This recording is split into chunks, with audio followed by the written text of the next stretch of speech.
Welcome, everyone. So, I don't know if anyone was present for the talk I did at the library. No, I think everyone. All new faces here today. That's great. So my talk is about, or my living book, so to speak, is the 3 E's of self-transformation, and that refers to efficiency, economy, and effectiveness. It's kind of a fancy title.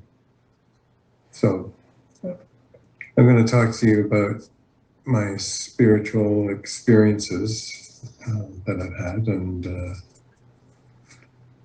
resolutions, and how I came to them, and it does fit under that title of efficiency, economy, and effectiveness. And in that, we're referring to efficiency of your efforts in being a spiritual being, and being a human that understands that they're progressing and growing and learning about the self as spirit. And there are ways you can go about it that aren't so efficient. And there are ways that you can do it that increase the efficiency. And like anything, you can imagine when you're more efficient, you're spending less energy, less time. And those are our resources. Our time is one of our spiritual resources, and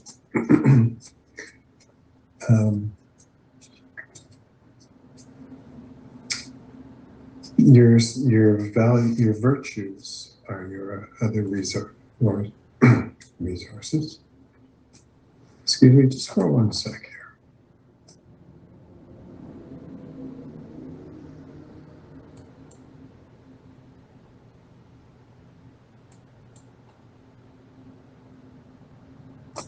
There we go.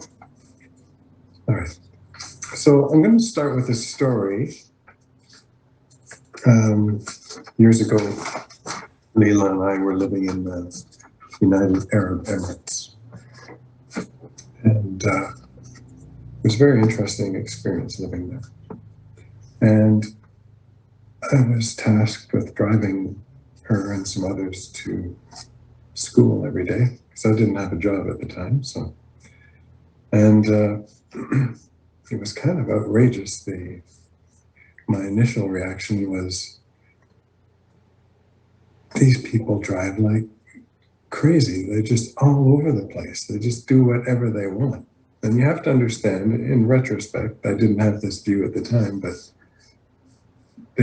at that time, they had literally just come out of the desert 35 years previous. So roads and intersections and traffic rules and whatnot were a relatively new thing. So here I was, this Canadian, thinking I was a good driver and getting absurdly annoyed at other drivers and the ways they were not obeying any rules whatsoever, and just doing four lane changes, and they would block the intersection if you were waiting to turn into an intersection, and they would not anticipate the light, and the whole intersection would be blocked up with cars because they were trying to get across too. And it's like, we have to cooperate here, people. Come on. To make it worse, on the radio, there was this someone saying that they thought that Canadian drivers and Australian drivers really needed some instruction and some more certification in their driving, because they were the cause of all the accidents, a large part of the accidents. Well, that just about sent me off the deep end. So, but in hindsight, it's probably true, because there is such an adjustment to mold with the way that they drive. We probably did cause a lot of accidents. So I was experiencing this huge amount of anger, and it would go daily. And at some point I realized this is probably not a good thing, because it was just eating me up inside. And in a meditation, this idea kind of came to me, well, you're not going to change it. Why don't you play with it? So I adopted this different kind of attitude toward it. It was basically treated like a video game. Let's pretend we're going into a video game every day. And it doesn't matter if you're going to get mad or not. Obviously, if you get mad at a video game, you're not playing it right. But, and at the time too, I was, later on actually, I was thinking that there's that Einstein quote, what about change any problem with the same consciousness as created it. So that was kind of applicable in this time. Anyway, the short of it is that changing my attitude, changing the way I viewed it, totally changed the anger issue. Because now I was actually looking forward to driving, and looking forward to getting out there and having fun and seeing how I could groove with the locals in those huge traffic circles that were just crazy. It was worth your life to go through one of those. But anyway, we made it. And here I am today to tell you about the story. So what does that have to do with spiritual growth? Well, anger is a huge issue when it comes to being effective, economic with your life, because it, for one, it controls you. And it eats up a huge amount of energy. So if we're talking about efficiency, and that's what we're talking about, it's not a good way to spend energy. It's just a complete waste. And when you've shifted from that anger to acceptance and just, you can observe and you can see so much more, and it just totally changes everything. So for me, the lesson in that was, of course, changing the attitude, but it also was about getting through any circumstance, or in this case, it was a circumstance of driving, but not losing it, not losing your mind, not losing your peace, not losing your peace of mind, and just being aware of that. Because I got so caught up in the moment of, this is wrong, I'm right, this is how it should be, and not seeing what was actually going on. So the Canadians and Australians probably did need driving lessons. And I didn't think it would take that shape, but I did get a lesson. So that was my lesson in efficiency and economy and effectiveness. So what else have I got? I've got another story. And it's about my brother and I, years ago. had this, wasn't really an argument, but it was a huge misunderstanding. And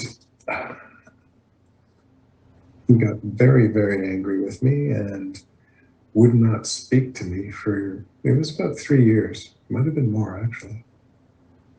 So at least 3 years. And it seemed like nothing that I did would alleviate his anger or the fact that he didn't want to talk to me and I had somehow offended him. And I kind of knew what he was ticked off about. But I was on the right side of this argument, and he was in the wrong. It wasn't an argument, but it was. I had the viewpoint that I was right, and why would I change that? Just to appease someone? No, that's not. Have you ever felt that way? Oh. You're totally right. Judy hasn't, no.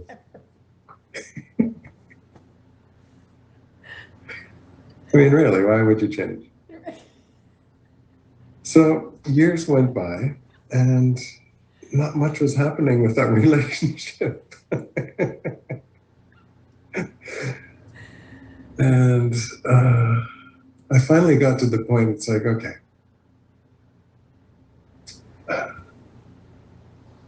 I'll surrender. And I had to work at it quite a bit because I'm coming from the standpoint or the viewpoint that I'm right and didn't really want to change the fact that I was right to be wrong, but I just let it go. So this was the spiritual part of all of this was, okay, I'm going to have to let go of my turf. My turf was righteousness. And when I had finally really let go of that, I got a phone call from guess who? My brother. And it kind of didn't surprise me, but it kind of did, that it worked that well. And that's,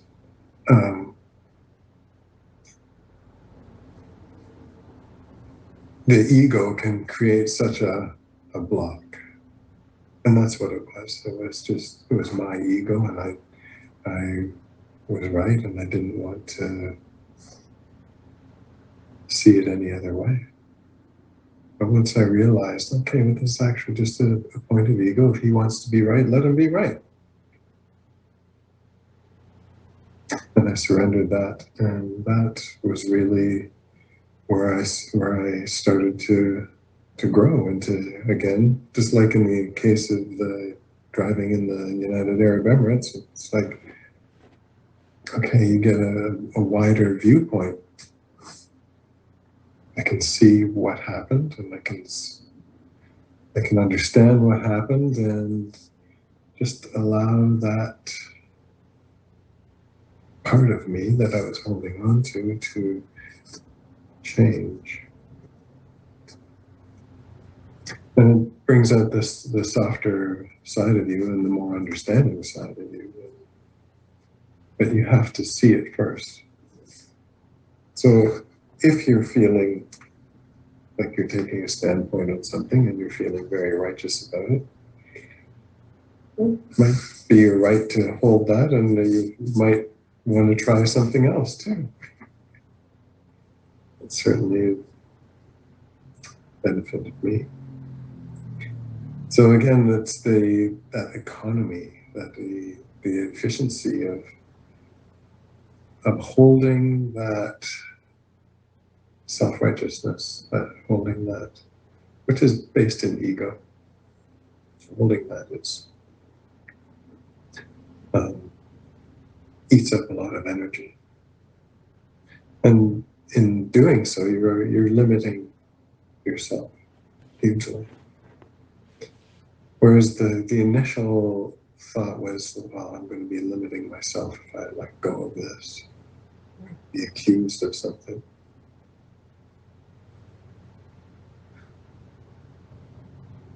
And it was all over. I wasn't accused of anything when we finally spoke. So it's all good.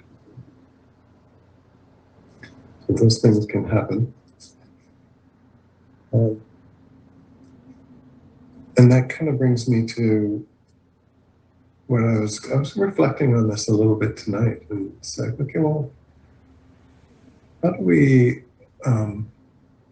get through situations? How do we get through circumstances? And one of the things is to have the thought of, I think, a spiritual goal. Like, what's my spiritual goal? And I think now it's to get through any circumstance, get through any situation, and get through all relationships as successfully as possible. So I guess you'd have to define what your version of success is, but as easy as possible, as lovingly as possible, as to learn as much as I can about myself and about the other person too, or about the circumstance. So spiritual goals are good, or it can just be a goal. It doesn't have to be labeled a spiritual goal. It could be. And that kind of brings us to the power of thought. So there's kind of three stories about the power of thought. And the power of thought is huge, and it's probably one of the most neglected or unused facility that we have, I think. And anyway, I'll tell you my stories, and we can maybe chat about that. So my dad did some spiritual, we did some, lots of spiritual stuff. He did some healing called tapping, and he did some other stuff too. And actually the book, this book, the Living Book, is dedicated to my dad, who was a constant seeker of truth and God. Quite a dude. So anyway, Dad had a client, and she came to him. She says, you know, I've been looking for years for a partner and cannot find one. And he said, well, you can try this. Write down every attribute that you want in a partner. She was looking for a man. And so she said, okay, great. So she did. And she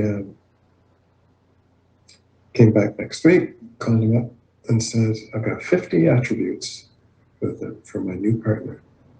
And I was like, holy smokes, Dad, are you sure about that? Because I don't know of any man that has 50 attributes, but if she can come up with them, I guess it might be so.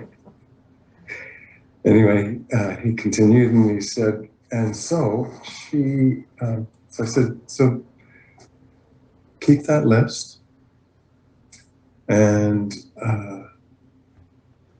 just read it once a day. I think that's what they did. And see what happens.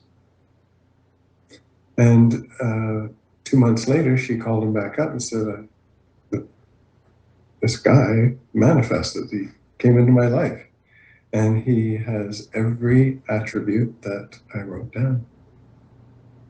And except for one. And he said, oh, what's that? And the attribute that he didn't have was he was as bald as a cue ball. She says, I did write down hair. He had to have hair, but he didn't have it on his head. It's all on his back. And she says, but it doesn't matter. The other 49 are there.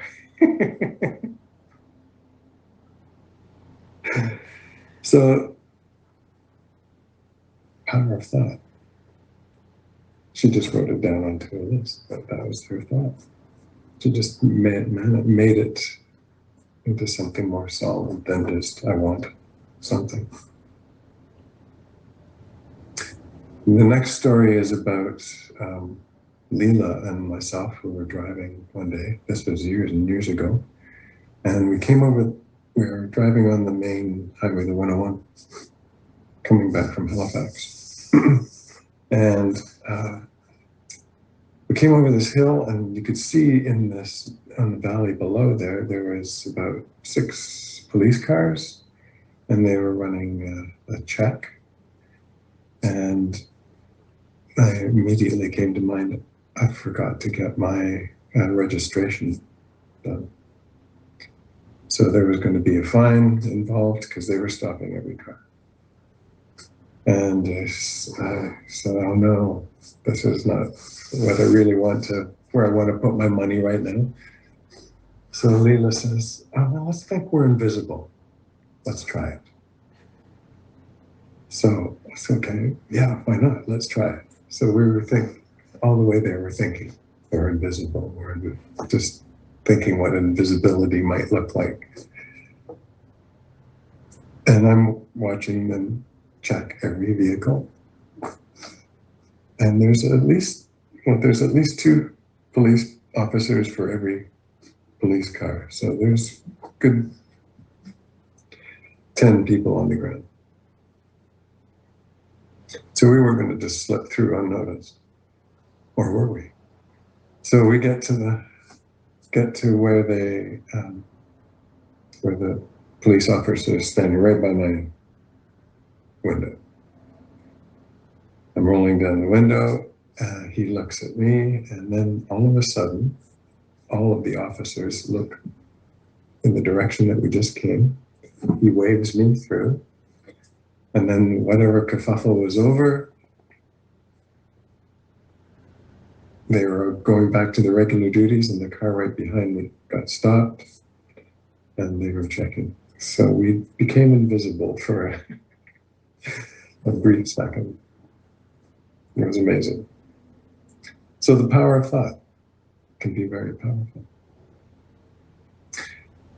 And there's a third story.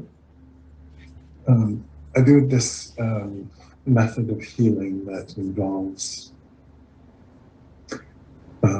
finding out what a person's issue is intuitively, and then healing it. And the healing process is a thought. And without going into too much detail, but basically it's a correction to what you're experiencing. And the thought that I give is run up and down the midline, the spine. And it changes things. And that's just another power of thought. And although this isn't my personal experience, but I've read lots about people who have had terminal diseases, and as a last-ditch effort, they've changed their attitude and their thoughts about themselves or others or situations, and things have changed. They've suddenly been pronounced free of that disease, whatever that disease is. And there's dozens and dozens of those examples in the world for us. to observe and learn from. So basically, the power of thought is an avenue that's largely unexplored. We can definitely use it. And talk about efficiency. I mean, that's very, very efficient way to go through life. So you may want to explore that. Okay.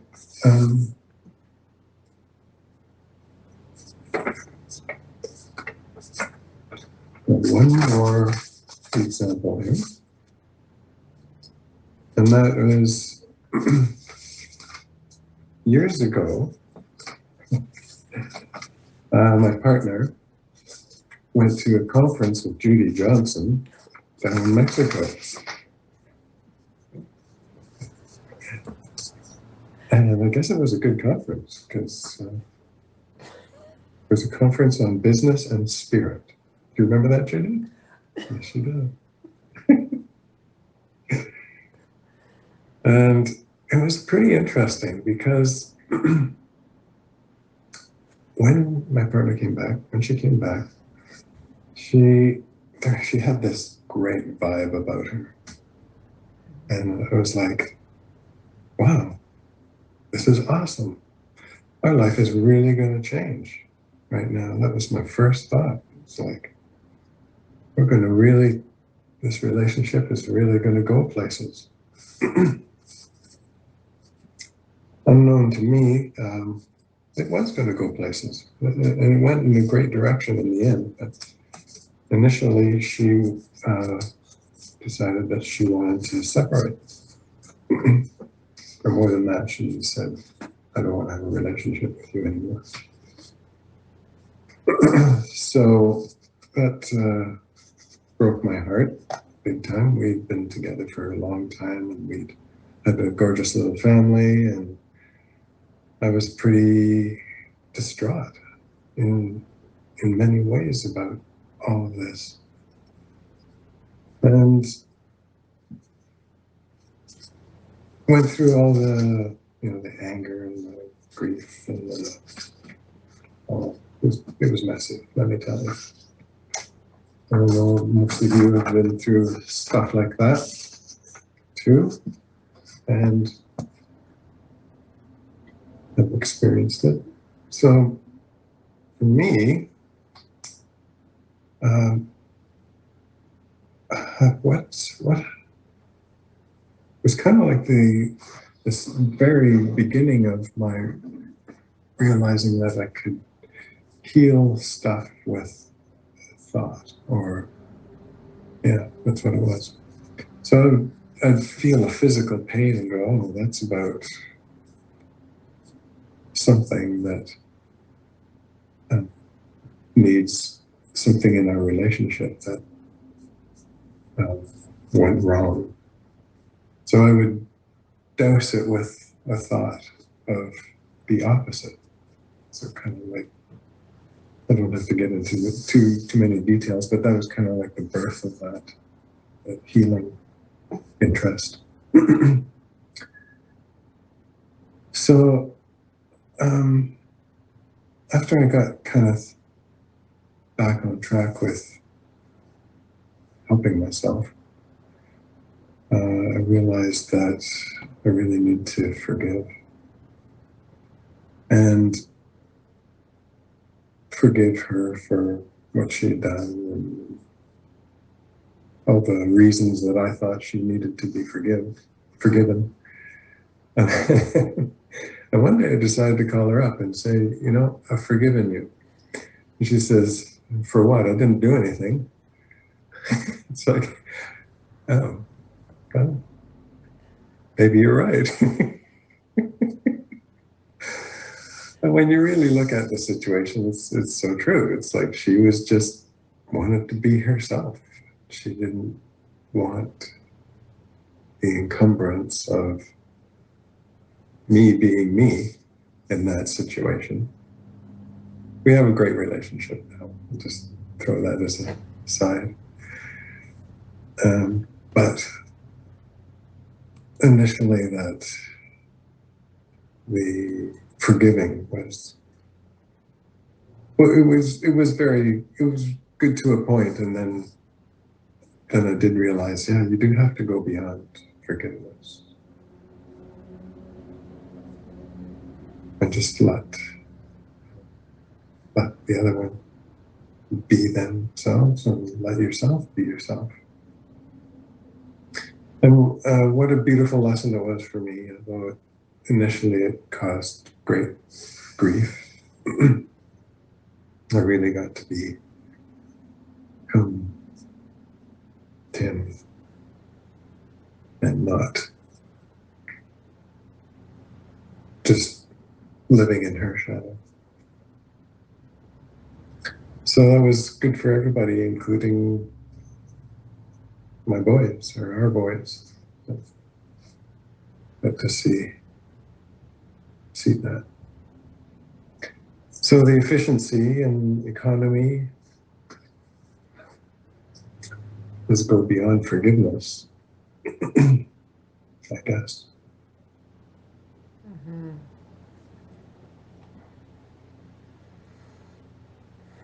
So that's pretty much all I have for this evening, as far as stories go.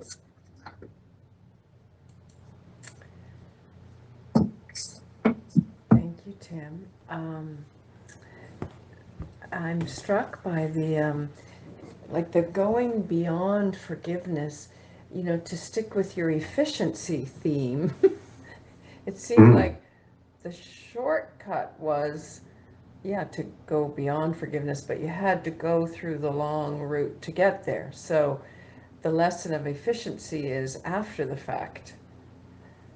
it truly is, yeah.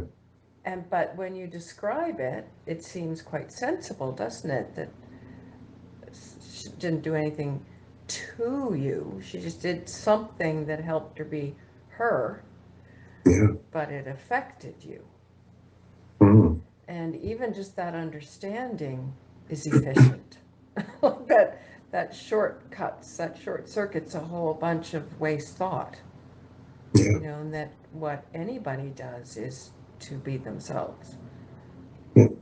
Even if in the moment it seems hurtful to you or is hurtful, it's, I don't know, anyways, very, very beautiful stories. And do you think anyone could benefit by that? Like that last story in particular, like go beyond it, go beyond forgiveness, like if someone was experiencing what I experienced in the initial part of that relationship breakdown,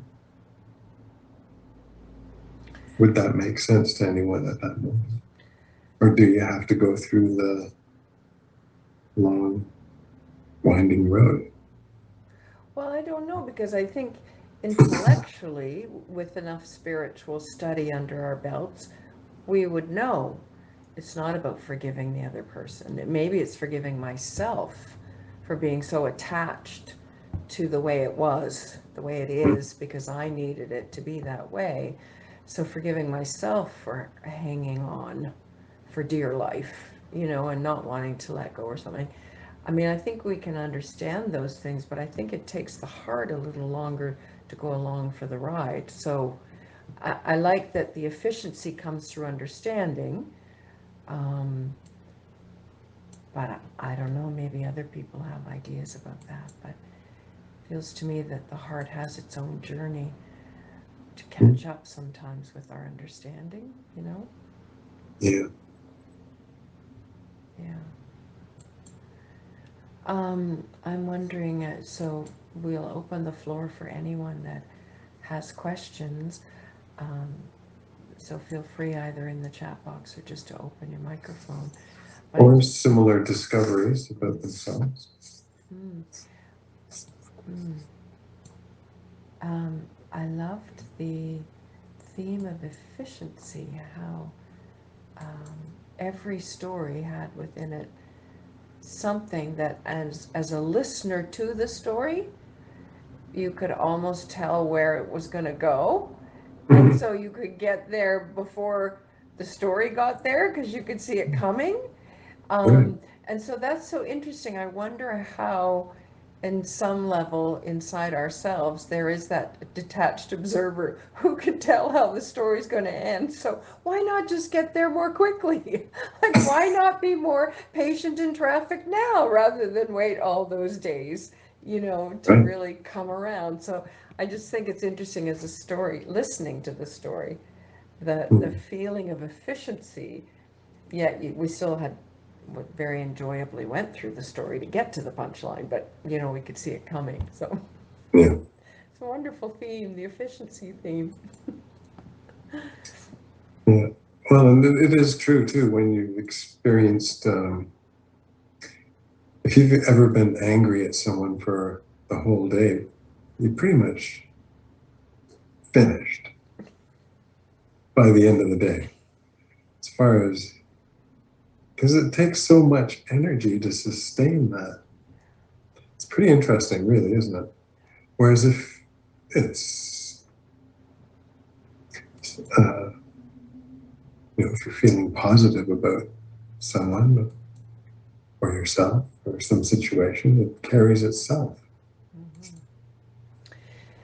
So in the forgiveness story at the end, what was the catalyst for you coming to this realization? Did you just get tired of holding that feeling? Like you're saying Mm, about being angry all day, you get exhausted. Were you just tired of being angry at her?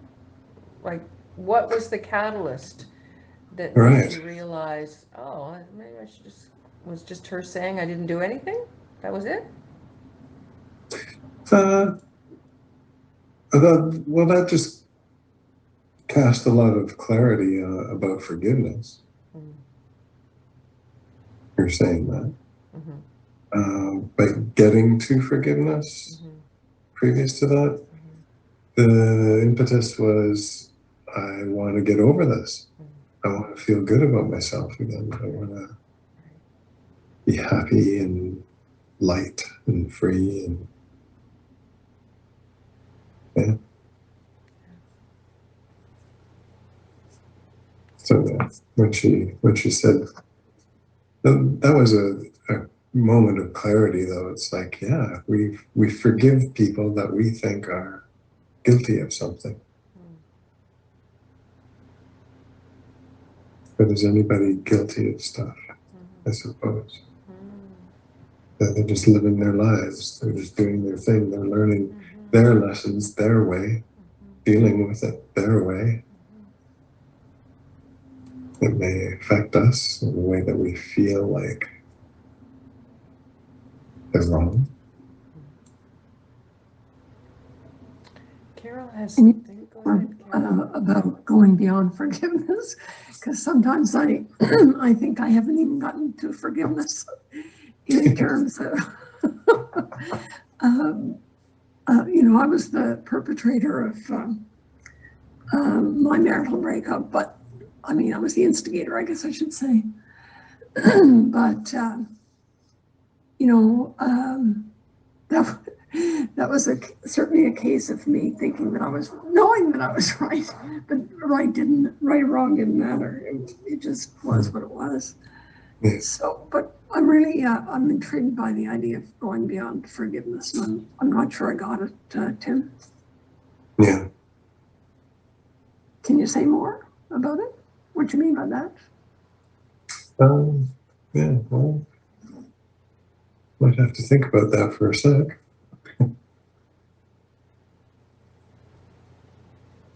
Have you tried forgiving yourself? You,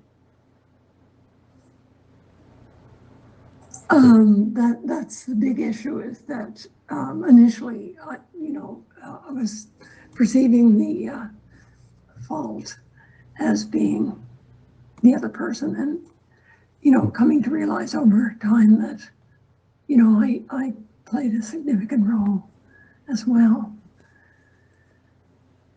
So yeah, it's probably it may very well be forgiving myself for not making more efficient use of my capability to mend fences, shall we say. Mm.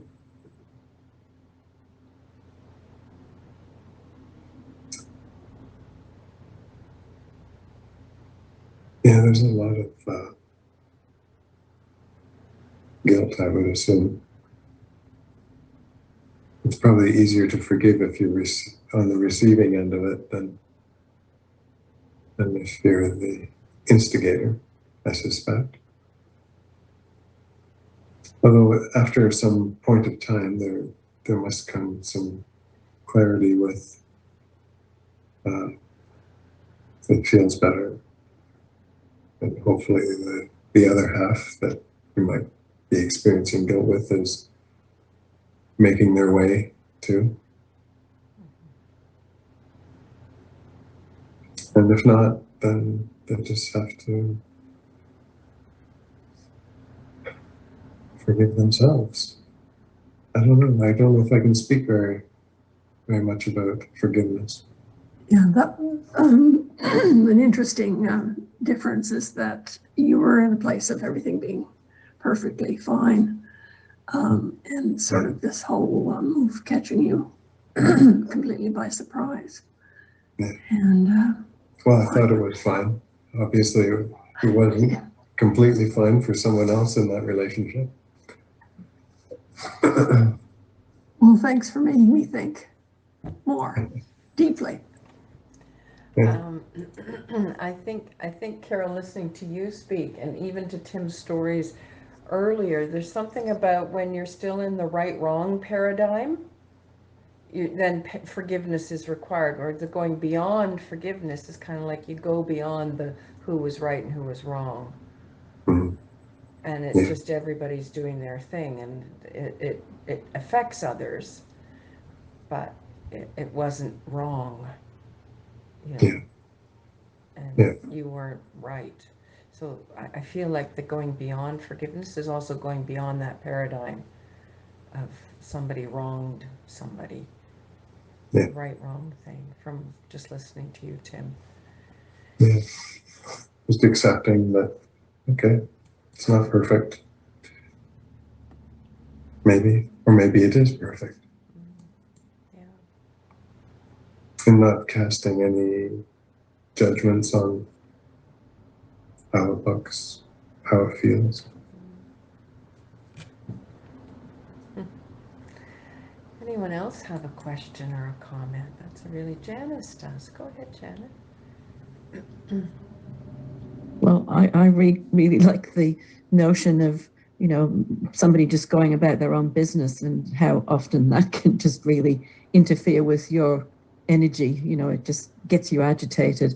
And as I was sitting here, I was reflecting on sort of what some of my strategies have been in some of those kinds of situations. It doesn't work all the time, but being the detached observer and also learning to let go of my own reactions to things, because I know I really hold on to my reactions to things. And so once I kind of began to get past that, I began to be able to let go of some of the resentment I might have to some people in some situations. And I really do like the idea of, you know, the understanding that this is somebody just going about their own business. It is very freeing, actually. Liberating, I think, might be the word for it. Very nice. So thanks, Tim. Yeah, we're taught to kind of observe the world like it were a play or a drama going on. And if you can really step into that role of, I'm just an actor on this huge stage, and I don't have to necessarily react to the fellow actor or actress across from me. They're just playing their role. And they're doing it very accurately. But it doesn't have to involve me with a retort or any response. I can just observe. I have that capacity in me to just observe.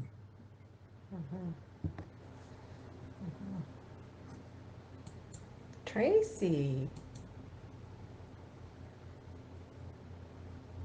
So I guess for me, what I was thinking about, because I've had sort of similar situation, and I think I've come to a place where I look at it as a life lesson. And so looking at it as a life lesson, and that I was able to journey with a person or a group to get me through the lesson or to provide me with an experience for a lesson. And I think through some of my spiritual work, it's about coming back to that virtue of like, what is the virtue that I'm missing? And that I've had this experience with someone to provide me with an opportunity to kind of look at what do I need in that time. It has not been easy.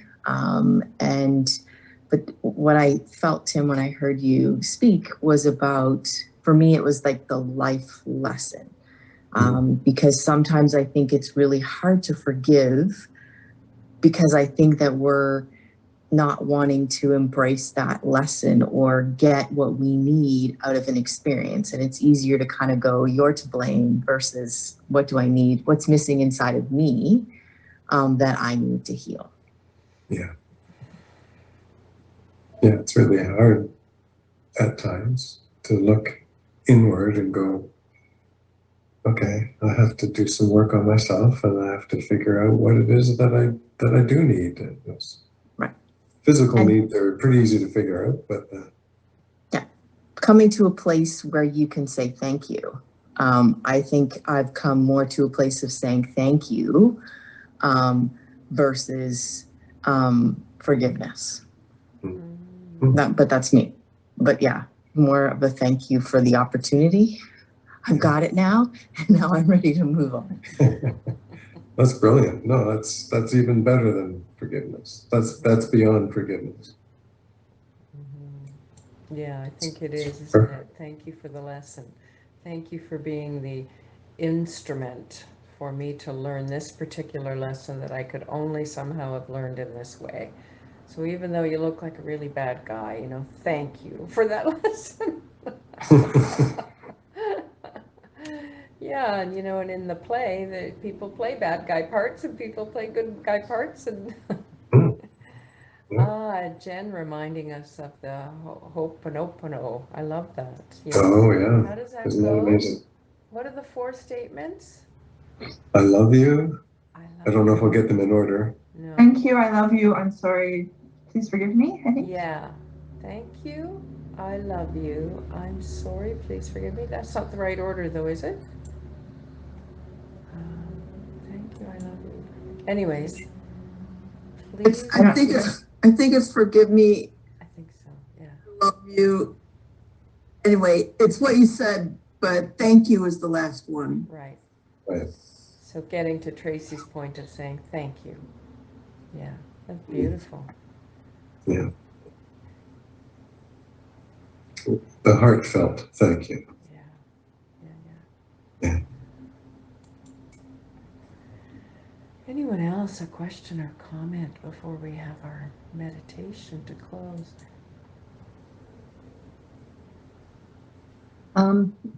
I guess what I heard in all of the stories is the power that you have within you to shift your perception based on your thoughts.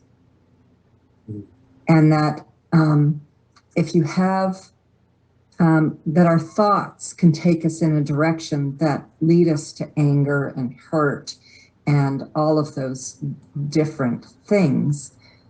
But equally powerful is to shift that thought to something more positive and more sustaining. And sometimes we need power to do that. And so we have to sort of pull ourselves up by our bootstraps to get there. But the power of thought is an amazing thing. It really is. So thank you for that, Tim. You're welcome. pretty fun just sharing those experiences, because that in itself too is healing. Mhm.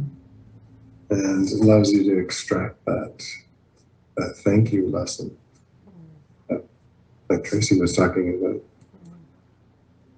to extract something that's quite beneficial. I mean, I think I got the most of the lesson a long time ago, but it always does help to revisit and not to live out the pain so much, but the lesson learned. So thank you for Tim, I can identify with your three of your stories, your dad, your brother. You know, I had a interaction with the sister that wasn't positive for a long while, and relationships. And what I've come to realize, and it took me a long time, was that I didn't know myself, and I didn't know what effect I had on other people by my behaviors. And it wasn't until I took the time to find out how I was affected by other people's behavior. In my case, it was an upbringing in an alcoholic atmosphere at home, and all the craziness that came along with that. And once I found out, once I saw the true story for what it was, I came to an awareness or an understanding. And rather than having anger and resentment, say, toward my dad, I gained a sense of compassion for him, because he had a hard upbringing, and there's times when hurt people. So, and it wasn't until I got to that point that I could say to myself, you know, it's my actions were my reactions to other people. Yeah. And it wasn't until I realized that I needed to change how I perceive things or how I interacted. And when I did, when I got that compassion, the ability to have compassion and to understand where other people came from, and I realized I had expectations, and if they weren't met, then expectations are resentments ready to happen. So I had to just focus on my growth, and to just try to love other people for who they were, and to support and encourage and nurture them to be the best they can be, and hopefully get some of that back for me. And the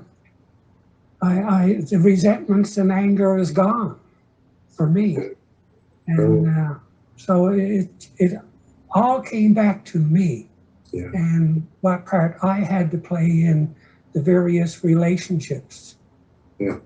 And forgiveness, compassion, understanding, awareness.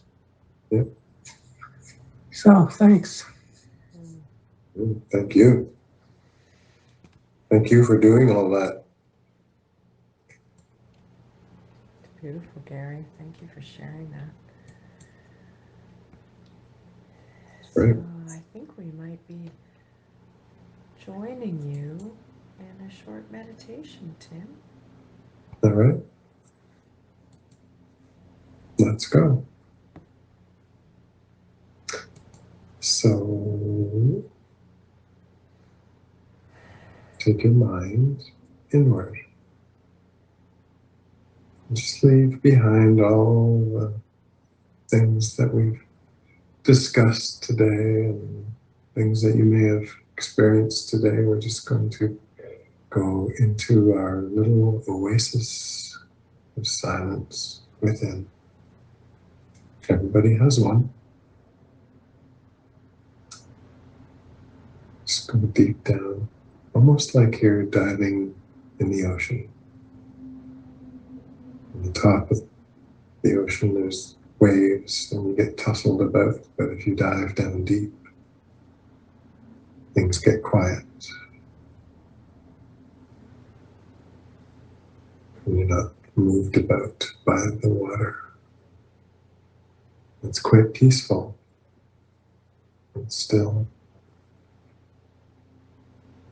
And bring your awareness to the self, the soul, point of spiritual energy flowing downward, enjoying being carried by the water. Just allow any thoughts that might come up. You can deal with those later. Just keep refocusing on the self as this brilliant point of light. Just enjoy moments of quietness, stillness. Just enjoy the peace that's within the center of the soul. Just allow yourself to revel in it.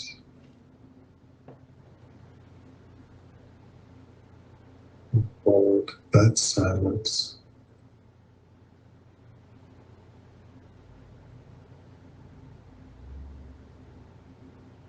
And gently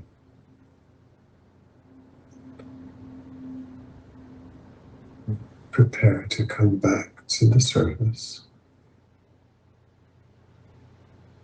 So we start to make some efforts to go back upward, slowly and gently. And we're holding our peace while we do it. In fact, that's what we're going to take with us after this. So just continue to swim to the surface, where the waves are moving around a bit more, but we still have our peace, our solitude, our stillness within. And make yourself aware of where you're sitting now. That drawing the evening to